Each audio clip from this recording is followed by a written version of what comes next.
È iniziata la vendemmia in agosto con i bianchi, però noi ci occupiamo adesso dei rossi, siamo in territorio reggiano, parliamo dei vini IGT Emilia e sono in compagnia di Davide Frascari, presidente di tutela appunto di questo consorzio che raggruppa una vasta gamma di prodotti. Allora, vini che da Piacenza fino a Bologna e il fiume Bologna. Sillaro che divide la provincia di Ecco, Bologna. questo è giusto fare questa piccola precisazione. Diciamo qua siamo sui vini rossi, insomma si inizierà prestissimo, una produzione che quest'anno pare nella norma, anche se ci sono delle differenze territoriali. Sì, si stima un leggero calo più marcato sulla varietà Ancellotta, che non appartiene alla famiglia dei Lambruschi ma è in territorio di convivenza, e sui Lambruschi un leggero calo rispetto alla produzione dell'anno scorso. Queste sono stime, poi alla fine vedremo i dati reali.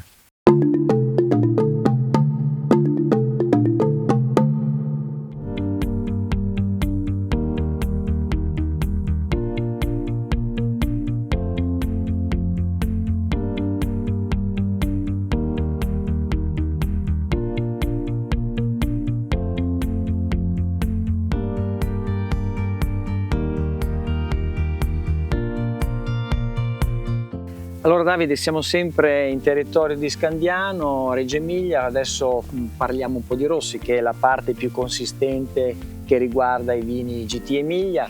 Alle nostre spalle c'è un bel vigneto. Allora, intanto decliniamo quelli che sono, no, le tipologie di vino che rientrano in questa grande categoria. Sì, di GT Emilia è una grande denominazione di origine, è la più grande GT italiana per volumi, è caratterizzata in un territorio della regione Emilia-Romagna che va da Piacenza fino al Sillaro, che è un fiume che divide in parte la provincia di Bologna. Quindi allora noi qua parliamo di Lambruschi, Scandiano. Quali sono i Lambruschi, diciamo, che entrano in questa tipologia? Allora, la famiglia dei Lambruschi ci rientra tutta, dal Grasparossa al Lambrusco Maestri, il Lambrusco Salamino, il Lambrusco Marani e altre varietà meno diffuse, diciamo che ho citato quelle con diffusione maggiore. La vendemmia è ancora prestino oppure già qualcosa si fa nei rossi? Qual è la percezione che voi avete innanzitutto della produzione, della produttività del 2025? Allora, la vendemmia è iniziata giorni scorsi con l'uva Ancellotta, che è un'altra denominazione che appartiene all'IGT Emilia, è utilizzato soprattutto per produrre un colore naturale che viene utilizzato nel taglio di altri vini, e quindi sull'Ancellotta appena iniziata. Le prime stime anche sui Lambruschi sono di un calo produttivo più marcato sull'Ancellotta rispetto ai Lambruschi. Comunque è un calo produttivo, quindi sarà un'annata nel nostro territorio a bassa produzione, però con una gradazione alcolica più elevata, soprattutto sull'Ancellotta. Questo è un calo, diciamo, fisiologico, per il fatto che lo scorso anno magari c'è stata una produzione un po' più alta rispetto alla media? Sì, infatti sull'Ancellotta il calo è più marcato perché l'anno scorso era stato un incremento più significativo, un 22%, quindi quest'anno siamo in un calo che è stimato nell'ordine del 20%, con alcuni picchi anche verso il 30%, soprattutto quelle più diciamo, avanzate nella maturazione, quindi con una gradazione alcolica già elevata, gradazione Babo, quindi zuccheri, che poi è un potenziale trasformato in alcol, perché avendo meno quantità la pianta è fisiologico che ha una ricchezza zuccherina nell'acino più alta. Davide, continuiamo la nostra chiacchierata, magari facciamo un'immersione nel vigneto. Bene.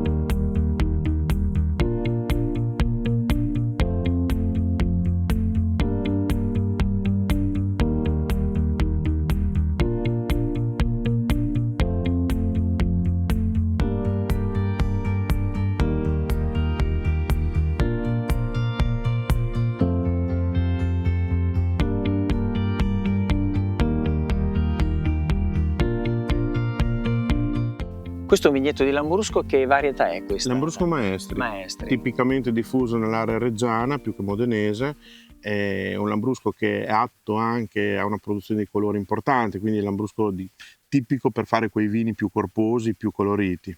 In questo caso la produzione come si presenta? È una produzione per l'annato in cui siamo discreta, perché comunque per essere anche un territorio pedecollinare è una produzione discreta, una produzione che sarà attorno ai 150 quintali ettaro, che per la collina è una produzione discreta. E comunque quest'anno è un'annata in cui i Lambruschi hanno una stima produttiva un po' più bassa dell'anno scorso, ma non bassa come altre varietà tipo l'Ancellotta. il discorso, diciamo, produttivo è strettamente legato anche a quello che poi magari ci incamminiamo un po', è strettamente legato anche a volte con il prodotto che trasformati in vino si deve vendere, insomma. Attualmente il mercato come sta andando? Allora, il Al di là dei mercato, dazi di cui abbiamo sì, parlato quello, ampiamente, ma questo è sempre, purtroppo è una spada di Damocle che ahimè ormai deve cadere, perché è stabilito che è il sì. 15%, quindi questo, le previsioni dicono che probabilmente ci saranno delle contrazioni di vendita, perché comunque anche gli importatori sono tenuti ad accusare questo balzello, no? Sì, diciamo che ci sono due elementi. Uno, per la nostra area è comunque negativo, come per tutto il settore vino, perché c'è una diminuzione dei consumi, questo è il primo problema del settore. La gente beve meno, e quindi questo comporta la produzione in questi anni, le superfici abitati sono aumentate, conversione di impianti, quindi c'è un problema, diciamo, di eccedenze. L'altro fatto però positivo è quello che nel nostro areale il Lambrusco è un vino a un tenore alcolico relativamente basso, quindi il problema alcol è un problema che viene evidenziato perché sembra che l'alcol sia un problema sotto i 13 gradi, perché di superalcolici non se ne parla, mentre invece sul vino spesso un problema è l'alcol. Però il Lambrusco ha questa caratteristica, che è un elemento positivo, che ha un basso tenore alcolico, perché un vino attorno ai 10 gradi, 10 gradi e mezzo, e quindi è un elemento positivo per le prospettive. È un vino, diciamo, facile beve, un vino facilmente abbinabile a diverse tipologie, a diverse pietanze, quindi questi sono gli elementi di forza e sono gli elementi sui quali nella promozione dovremo tenere presente, perché sono elementi positivi. Infatti si tende a calcare molto la mano a volte sul vino, mentre invece appunto i superalcolici, che adesso sono molto diffusi, specialmente tra i giovani, no? Poi è anche vero che alcuni vini entrano nei cocktail, quindi anche questo fa consumo, fa. Sì, sono usi alternativi, però diciamo che c'è una tendenza dei consumatori, dei giovani in particolar modo, e quelle sono mode, sono tendenze che fai fatica ad invertire, e quindi questo è il primo problema, è comunque un calo dei consumi. Ma questo è un film, è una tendenza che sono già diversi anni, però il consumatore beve meglio, cerca di bere meglio e la propensione di spesa al consumo del vino è in aumento. Quindi vuol dire che anche da parte della produzione dovremmo concentrarci di più sui prodotti qualitativi, sui prodotti più distintivi, legati di più a un territorio. Sono gli elementi, credo, di forza per il futuro del nostro vino indicazione geografica. Problemi fitosanitari, sono da anni che si convive nel mondo del vino e dei vignaioli con la flavescenza dorata, questa malattia che ha un bellissimo nome, ma in realtà insomma sta falcidiando un po' i vigneti.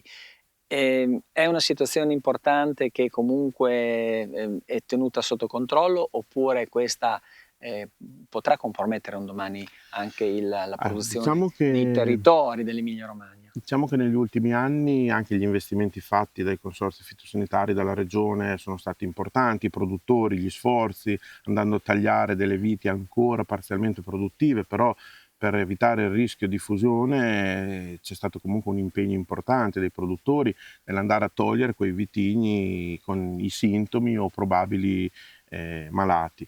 E questo sicuramente ha un po' frenato negli ultimi 2 o 3 anni la diffusione di questa virosi, però rappresenta un problema che è ancora presente nei nostri vigneti, ma non solo nei nostri. Questo è un problema che caratterizza i territori ad intensità vitata, quindi il nostro areale Reggio Emilia e Modena è un territorio dove la viticoltura è importante e presente, quindi di conseguenza anche la diffusione di questa malattia. Ci sono delle aree di questi territori dove c'è più habitat naturale, tipo le zone vicine ai fiumi, dove l'intensità della propagazione è più alta, perché il vettore, lo scafoideo, il vettore che trasmette l'infezione è più presente. Ci sono aree, diciamo, un po' più diciamo, salvaguardate, però il lavoro è stato fatto, però il problema c'era e c'è, insomma.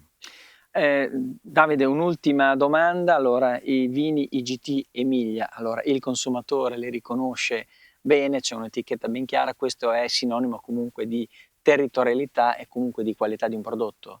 Sì, a partire dal 1° di agosto è partita finalmente anche la fascetta di Stato prodotta dal monopolio di Stato, e quindi questo è un elemento che è, diciamo, a favore del consumatore, perché tutela il consumatore nella identificazione di provenienza di un prodotto, ma è anche importante per il produttore perché comunque c'è una tracciabilità del prodotto diciamo all'interno di tutta la filiera che con la fascetta di Stato, con il logo della Repubblica Italiana, soprattutto all'estero, viene preso come un riferimento di garanzia per il consumatore.